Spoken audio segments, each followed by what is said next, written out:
Members of BFW, what is up? This is Pepto-Bismol, casting you only the greatest hits from all of our wars. And here we go, recapping the war versus Boyz Around Here. So first of all, let's break down that name, Boyz Around Here.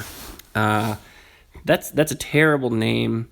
Could very well be a pornographic series featuring some kind of boys in the neighborhood. Again, not my clan name. Big Flabby Wabby's much better. And it's a great thing that we won.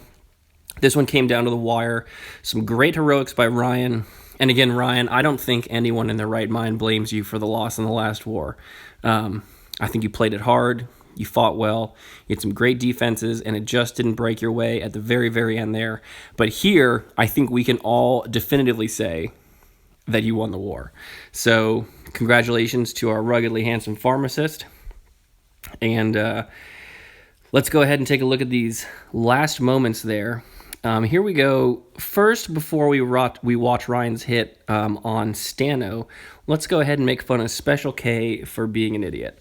So Special K attacking Ryan's base, and what we see here is that Ryan is able to hold a low rank but be a very, very tough nut because walls are not really factored into the algorithm.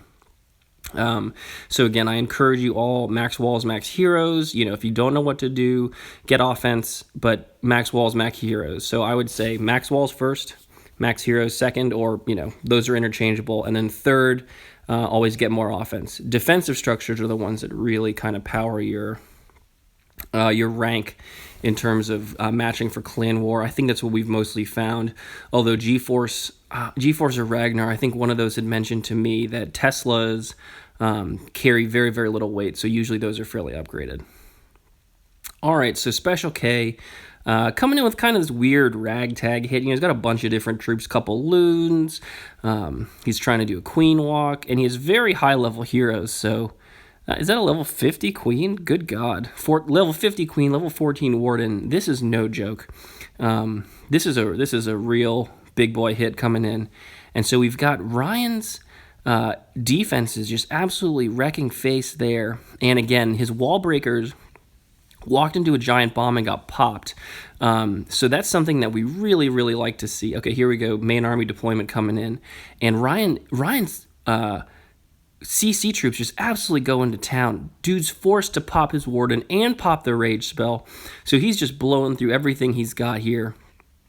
There we go with a spring trap firing.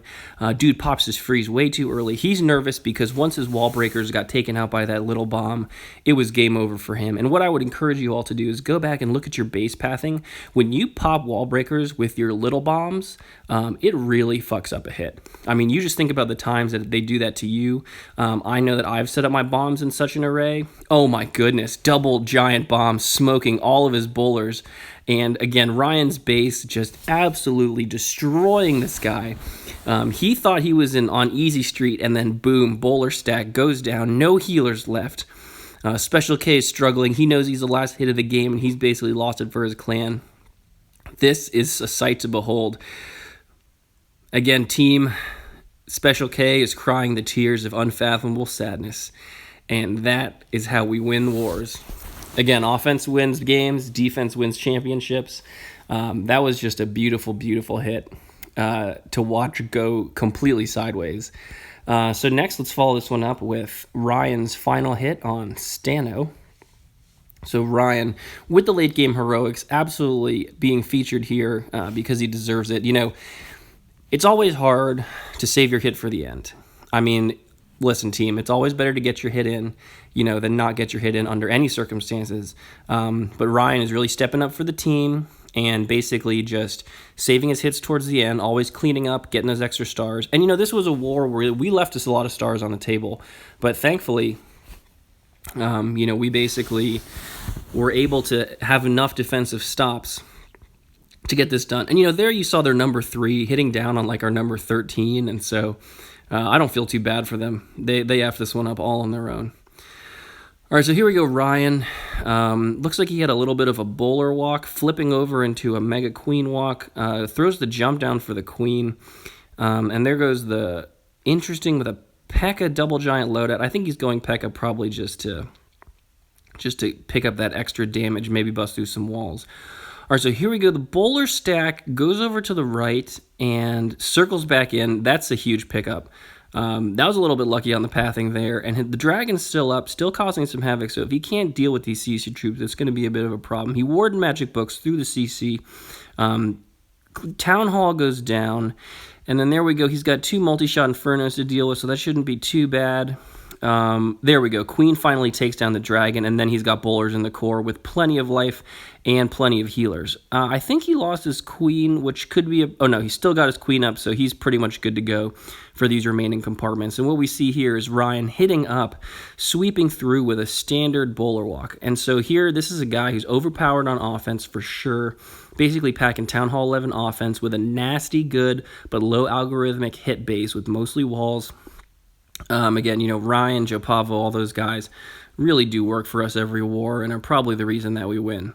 So Ryan's still got a huge force of bowlers, witches. He's still got his P.E.K.K.A. up. Again, double sword P.E.K.K.A. always really looking cool. So he's going to make short work of this. He's penetrated through all the compartments. And as we've noticed, rage bowlers are able to break walls on their own. You get a little bit pickup in the end. He had the healers spread out, transitioning easily between the troops. So, again, great hit by Ryan, great planning.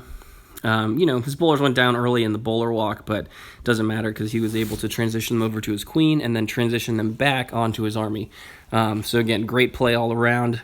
Don't know if all that was intentional, but if it was, great planning by Ryan. All right, so let's go ahead and take a look at some more of these hits here. Duran G, Spank, and Special K. This is always nice. It's good to look at the 2-star hits, especially on these near supermax bases. So this guy's got really high point defenses and overall defenses. His walls aren't quite there, and I think that's probably what's gonna make the difference. So Duran G going. Looks like he's got a couple goblins in there. Wouldn't have been my first choice, but a very bold wall breaker play. And then triggers the Eagle Artillery. That may not have been intentional, because he's going to eat quite a few Eagle hits here, and he's not going to have his full army deployed. Oh, but there we go. Valk's into the middle, so he was just planning to Valk into the Eagle. So he got great penetration, and I think if there's one thing that Duran G did really well on this hit, it was breaking all the walls. If you got to set up the Quake, do it. You need a jump, you can do that too. But what we see here is the great pathing of his Valks. I mean, he just nailed it. Penetrated right to the core, penetrated right to that Eagle Artillery, and then Duran G is going to be able to pick up a very high percent here.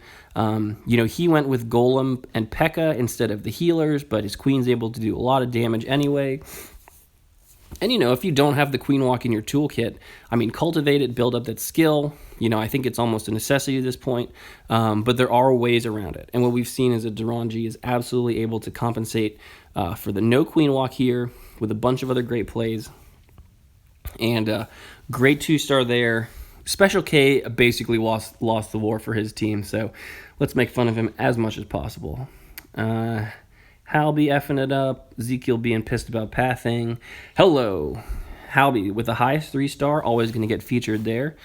So what we see here, it looks like this is going to be one of Halby's Lavalunians. Okay, yeah, so, I know that there's been a lot of talk in the chat about Lavalunian, and I think it's worth going through what makes it work and what kind of hurts it. So Lavalunian, just wrecks Inferno Towers. Period. Inferno Towers don't even exist to a Lavalunian hit. The things that are really going to sink you are Deep Queen and Deep CC. So, I'm just going to go ahead and say it. Unless you're really good with that balloon pathing and unless you want to pack heals, not every base is going to be loonable. If you have a deep, high-level queen, your loons are going to get absolutely shredded. And, that's something that I used to do Lavalunian a ton. I know that it's been buffed recently, especially with the new Inferno Tower changes. And so you can basically ignore Inferno Tower placement when you do a Lavalunian hit. You can even kind of ignore air defenses, but you must account for that CC and you must account for that queen. So what Halby saw was this guy had a side, he had easy CC pull. In addition to that, he knew he had the queen walk into the queen. So what you saw was a quick CC pull, then he used his queen on the other side of the map to both kill the queen and kill the CC. So that's just so much value. You'll notice that a lot of our bases have a deep queen and a deep CC pull, and the reason for that is to avoid this kind of a Lavalunian hit. Grand Warden with loons, I mean, it's almost like cheating. And so here we go. We got the minions coming through, cleaning up the skellies. He's got tons of loons left, and there aren't even any air defenses. So this is an easy win for Halby. Again, followed the basic principles, used his haste, had good spell deployment, and once you take down that CC and the queen, you can go to town. Sometimes you can count on your loons killing the queen as collateral damage, but that's a very, very tricky thing to do, and, I've seen the pros do it. If you guys have any tips, shout it out at me or recap some hits. But as far as, what I deem to be like a reasonable skill level or an even possible skill level, that you have to kill the queen and you have to use your you have to kill the CC. Now you can use your king to spank down the queen, even deep queens. That's one thing that One Hive usually loves to do is to use a deep king play to kill the queen. But to be honest, it's something that I still need to master personally. All right, next. Here we go, Zero Grind, coming up big against the Red Devil. So, one thing about the Red Devil, it's just a really boring name. I mean, it's probably one of the porn star names in the porn boys around here. So, maybe that's where it's coming from. But, thank God. You can tell when these guys have, stupid, vanilla names like this, we're probably going to win. If all their clan names are Asian and it's all just... Chinese characters, well, then we're screwed. But here we go, Zero Grind, running no jump, double poison. Looks like this is just going to be a mega hog all the way through, and a little queen walk action.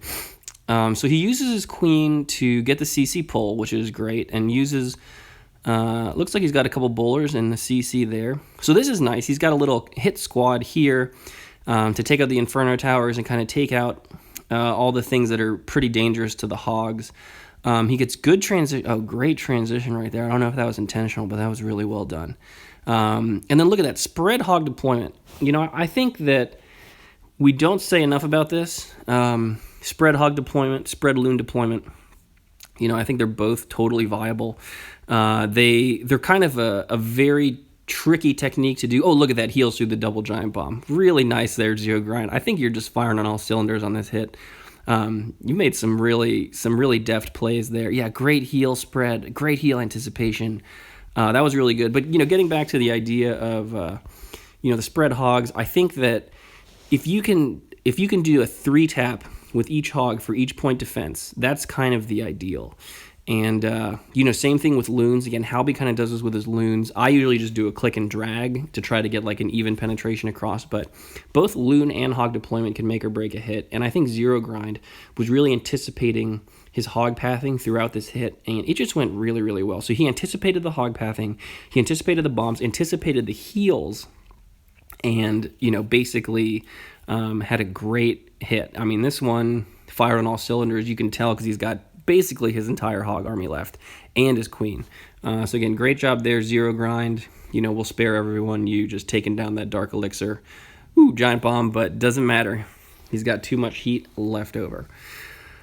All right, let's not forget down below. Again, I think we left a lot of stars on the table here, but overall, we were able to clean up, and we had guys who were willing to roll their sleeves, make the lowdown hit. It's not pretty, it's not glorious, but you get the stars, and we win wars, and that's how it's done. And I think that again, a lot of us. For me, clan wars are definitely a negative or a net loss on the dark elixir, but whatever. It's fun. You know what I mean? We don't play this game to level our base. I play this game to have fun. So what we see from Konar Blood there is that really sweet loon deployment. I think this may have been a pre-scouted base, but he basically just ate a crap load of air defenses and saved his healers with that. So Konar employing some very nice tactics there. Well done, sir. I can see why so many people have sworn an unbreakable blood oath to you. All right, so here comes the poison into a CC. He's able to get a great CC pull, and again, you can. That's pretty much the goal of the Queen Walk, in my opinion, is to hit that CC and get good value. Plays the perfect rage, doesn't deploy too many troops, so he's able to really focus on his queen. And it looks like he's going to go for minor power with a P.E.K.K.A. to clean up. So let's see how this thing goes. All right, so definitely got to watch out for the eye tower there. And, I think that's probably one of the big enemies of the queen walk, is those single target Inferno towers. Like, if you're in range and you're not paying attention, you're just going to get popped. Like, ooh, that's a nice freeze. So here we go. His queen just with 1,000 lives powering through this Inferno tower. Well done, Konar. Great planning there. Seems like he had the freeze specifically for that purpose and kind of had the queen walk pathing completely planned out. So here we go with the minor power, little giants to soak up some heat. Again, the heal, so powerful with the miners because it'll heal them even though they're underground. And you get, the danger is when the miners get split up and when they have to be above ground for a prolonged period of time. That's when they really kind of falter. But here we go. He's got tons of firepower in the back and tons of heals left to go. P.E.K.K.A.'s there to help out with the miners. And there we see the heal because he knows he's got more than enough to power through these point defenses. Again, minor power absolutely works. It's a great play. I think don't use miners if in your war if this is the first time you're really experimenting with them, but like get a good feel. And again, as I've mentioned in the past, they are really good for just exerting raw power over a weaker opponent, which we see here with Konar Blood and Pacifico. Again, Pacifico defenses were under-leveled, especially from a point defense perspective, and Konar Blood able to wreck their face. So here we go. Big Thresh, probably my favorite character from Hunger Games 1. So, there we go with Queen Walk. Looks like he's getting a little Valk action. Everybody bring in the P.E.K.K.A. It's not my style, but hey, listen, you guys want to do it, I'll cast it. So here we go. Great poison there. And he's got to watch out for that Valk. The Valk could definitely do some damage. The question is he going to burn a Rage? Yeah, there we go. Yeah, Rage poison. I mean, it's just safe. And, you're getting good value you're getting good value there anyway.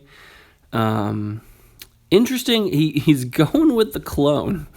Not going to lie. I haven't really seen clone be that effective in combat, but Thresh is experimenting. We certainly encourage that. The weirder shit you do, the more likely I am to cast it, so respect. So Thresh rolling with the Valks, clones the Valks, gets some decent value, gets a couple of Valks there and some Wizards. Wizards in the back actually just go into town. So I would say gets decent value on that clone spell, decent value. Valks in the middle kind of get hung up a little bit. And then the giant bomb's always going to be tough, but he's able to down the king, and then looks like I think that's the end of his Valk stack there. King Wiz coming from the side.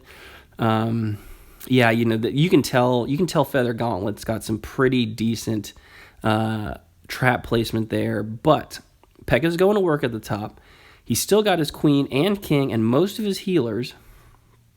The only question is really going to be that ISO Expo for me, because P.E.K.K.A.'s going to go spank this Air D, spank this Wizard Tower, may even penetrate and hit the Archer Tower. So we'll just have to see how this one goes. Healer needs to stay up though for him to have a shot at this, I think. This one could get dicey, so let's see. So Thresh really coming down to the wire here. King goes down. Queen still hitting the Tesla. I don't know. I do not know. Does he have enough time? This is going to be crazy. So he's got one healer, and he pops the queen ability really early. I don't think he needed to do that. But, okay, queen takes out the Wizard Tower, and he's got time. Archer's coming in. Archer's taking some heat. Double mine there, but the archers do it. Yeah, he's got enough heat from the queen's archers to absorb the fire from that Expo. Woo! Pushing the limits on me there, Thresh. Pushing the limits on me. And I think that is going to do it. Let's go ahead and take a look at our defenses, and then we'll call this one. So Thomas almost getting sniped. Kevin also almost getting sniped, but good defense up top. Again, whale times, trying to hold it together for his clan, but unable to. Next, we've got Halby absorbing an extra hit. Captain 2-star also absorbing an extra hit. Thresh, again, great D. We've got lots of 2-stars all the way down. So defensively, I think we really befuddled them. Ryan and Igor, again, always defensive stars, and Ryan getting the last stand at a game against their number 3, so great job there. Konar Blood also with a strong defensive stand, and BK Williams as well. Both V-Dog and John taking 4 hits apiece, so we really stuck it to them on this war. But anyway, great job, team. Always good to get the W, 47-46. And we will see you on Friday for Grand War. Pepto, good hunting out there. Pepto out.